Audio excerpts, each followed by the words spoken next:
Kanalımdan bugün de hepinize merhaba arkadaşlar. Bugün sizlere güzel bir kek tarifiyle geldim. Böyle marketlerde satılan hazır paketli kekler kadar lezzetli, dokusu pamuk gibi çok güzel bir kakaolu kek tarifiyle geldim. Ufak bir detayı var. Dikkatli bir şekilde izleyip denerseniz çok güzel bir sonuç elde edeceksiniz. Kaçırmayın diyorum ve tarife başlıyorum. Kekimiz klasik kek mantığıyla 3 yumurta, 1 su bardağı toz şeker ekleyeceğiz. Bir pakette vanilya yumurta kokusu olmaması için şekerle birlikte çırpıyorum.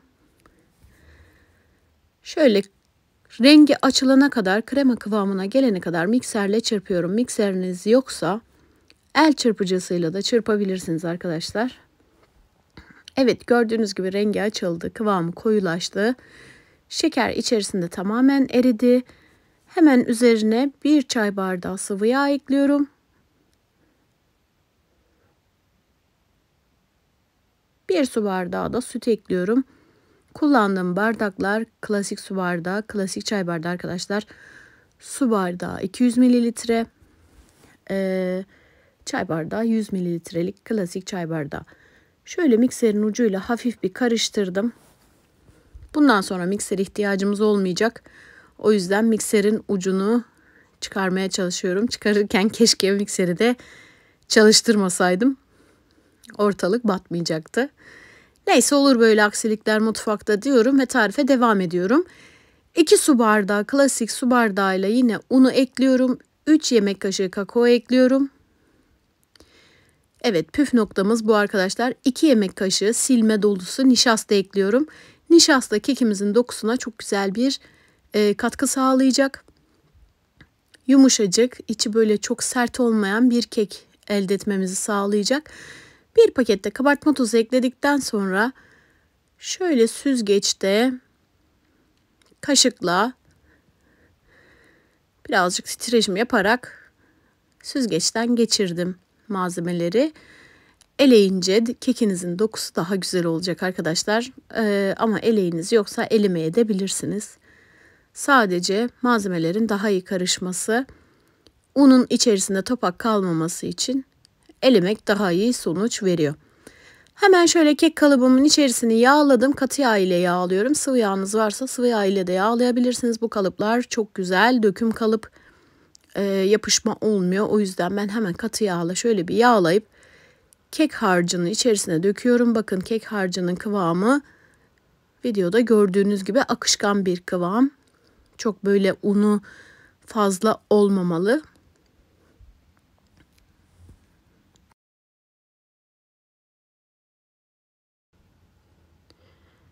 Kasemizde kalanını da iyice sıyırıp kalıbımıza aldıktan sonra kekimiz fırına gitmeye hazır. Kalıpta yapıyorsanız eğer arkadaşlar keki 160 derecede 45 dakika kadar pişireceğiz.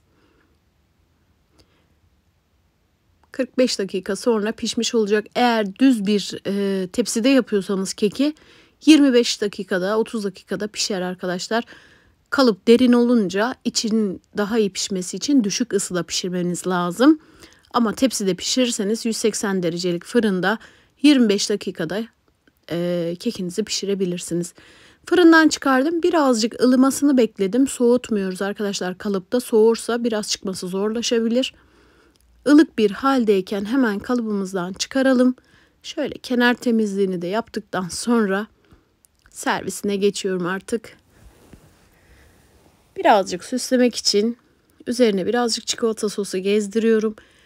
Çikolata eritip sürebilirsiniz, dökebilirsiniz arkadaşlar. Hazır çikolata sosu pişirip dökebilirsiniz.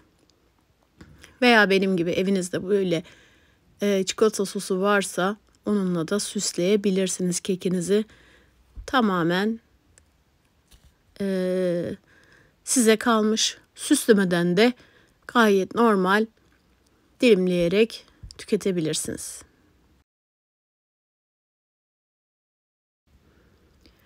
Birazcık fıstık tozuyla da süsleyeceğim.